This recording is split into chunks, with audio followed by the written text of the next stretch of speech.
خولة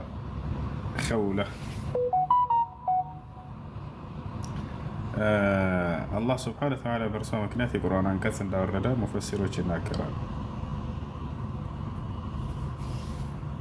ይህች ሴት በነቢያችን ሰለላሁ ዐለይሂ ወሰለም ጊዜ የነበረች ሴት ነች።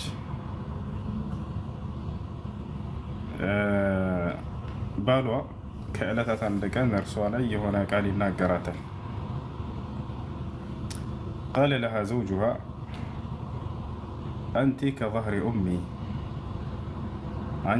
አንቺ ከዚህ በኋላ ልክ እንደ እናቴ ነሽ አላት። ሰውየው ብዙ ወልዳለታለች፣ ወደ ማርጀቱ ወይንም ብዙ ልጅ ስለወለደች ምናምን ናቅ አደረገና እሷ አንቺ በኋላ ከዚህ በኋላ ልክ እንደ እናቴ ነሽ አላት። ያ ማለት እናቴን ግንኙነት ማድረግ እንደማይፈቀድልኝ ሁሉ ከዚህ በኋላ አንቺም ለኔ ልክ እንደ እናቴ ነሽ አላት። በጣም አዘነች ሴት ይህን ስለተናገራት።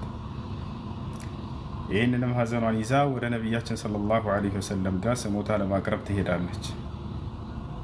ሴትየዋ ስሞታን ሳታቀርብ ግን ገና ሳትሄድ መንገድ ላይ ያለች ሁሉን የሚያውቅ የሆነው አምላክ አላህ ሱብሓነሁ ወተዓላ ለነቢዩ ሰለላሁ ዐለይሂ ወሰለም ይችን ሴት አስመልክቶ የቁርአን ምዕራፍ አወረደ።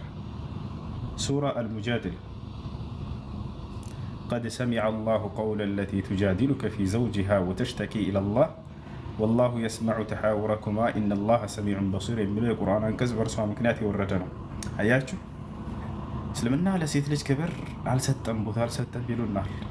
ያው አላህ ሱብሓነሁ ወተዓላ ፈጣሪያችን ለዚች ለአንድ ሴት ስሞታ ብሎ የቁርአን ምዕራፍ አውርዷል። ገብታችኋል? ስለ እርሷ አስመልክቶ ሱረቱል ሙጃዲላ ብሎ ሰየመው። ሴትየዋ መታ ስሞታ ባቀርበዋል። ቀድ ሰሚዐ አላህ፣ እነሆ በእርግጥ እኔ አምላክህ አላህ ሰምቻለሁኝ አለ። ቀውለ ለቲ ቱጃዲሉከ ፊ ዘውጅሃ፣ ስለዚያች ስለ ባሏ ስለምትከራከረ ስለምትወያየህ ሴት፣ ወተሽተኪ ኢለላህ፣ ስሞታዋንም ወደ አላህ የምታቀርብ የሆነችዋል። ወላሁ የስመዑ ተሓውረኩማ፣ የሁለታችሁንም ውይይት እኔ አምላካችሁ አላህ በእርግጥም ሰምቻለሁ። ኢነላሀ ሰሚዑን በሲር አይ ሰሚዑን ሊማ ተቁሉነሁ ወዓሊሙን ሊማ ተዕመሉነ፣ እኔ አምላካችሁ አላህ የምትናገሩትን ንግግር ሁሉ የምሰማ የምትሰሩትንም ሁሉ ስራ የማይለኝና አለ። ከኔ የሚደበቅ የለም። አያችሁ፣ ሰውየው ምናልባት ስሞታ ሳያቀርብም ሊሆን ይችላል። ለዛች ሴት ግን አላህ ሱብሓነሁ ወተዓላ መልስ ሰጥቶላታል። ማነች እቺ ሴት?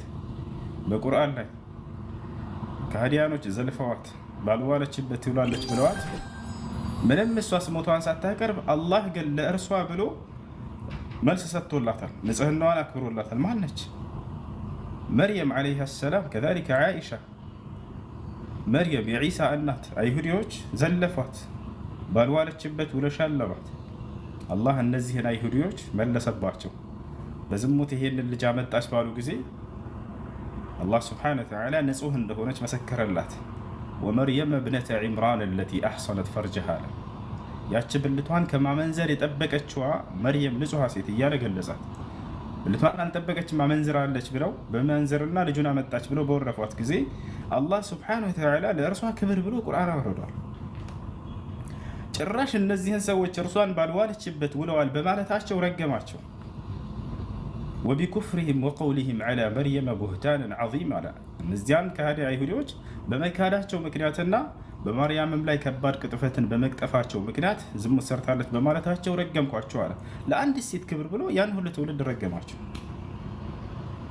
ለሴት ልጅ በጣም ትልቅ ቦታና ክብር ሰጥታ አላህ ሱብሓነሁ ወተዓላ እርሷን ክብር የተለማመደ ሰው በሁለቱም ዓለም ቅጣት አለበት ብሏል። ኢነ ለዚነ የርሙነ አልሙሕሰናት አልጋፊላት አልሙእሚናት ሉዒኑ ፊ ዱንያ ወልአኺራ አለ። እነዛ ንጹህ የሆኑ ዝንጉ የሆኑ ምንም የሚያውቁ ንጹህ የሆኑ ሴቶችን ባልዋሉበት ውለዋል ብሎ የወረፈ የዘለፈ ሰው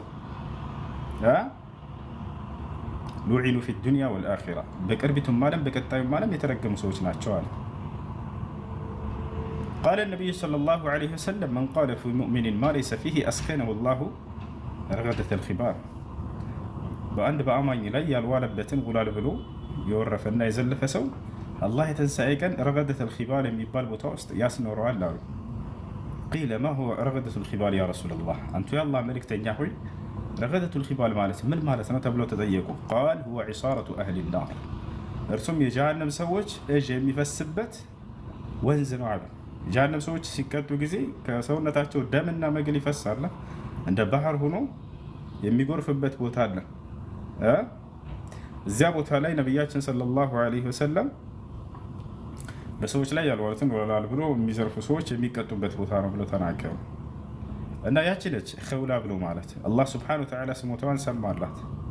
የቁርአን ምዕራፍን በእርሷ ስም አወረደላት። ማነው እርሷን አስመልክቶ ወረደ። እናትህ ማለት ያቺ የወለደች እናትህ እንጂ እርሷ በፍጹም እናትህ አይደለችም። ኢን ኡመሃቱሁም ኢለላኢ ወለድ ነው። የእናንተ እናቶቻችሁ እነዚያ የወለዷችሁ እንጂ እቺ ሚስትህ አይደለችም። ብዙ ልጅ ስለወለደች መጣችና ወደ ነብዩ ሰለላሁ ዐለይሂ ወሰለም ጋር ስሞታውን አቀረበች። አንድ ባል ነበረኝ አለች።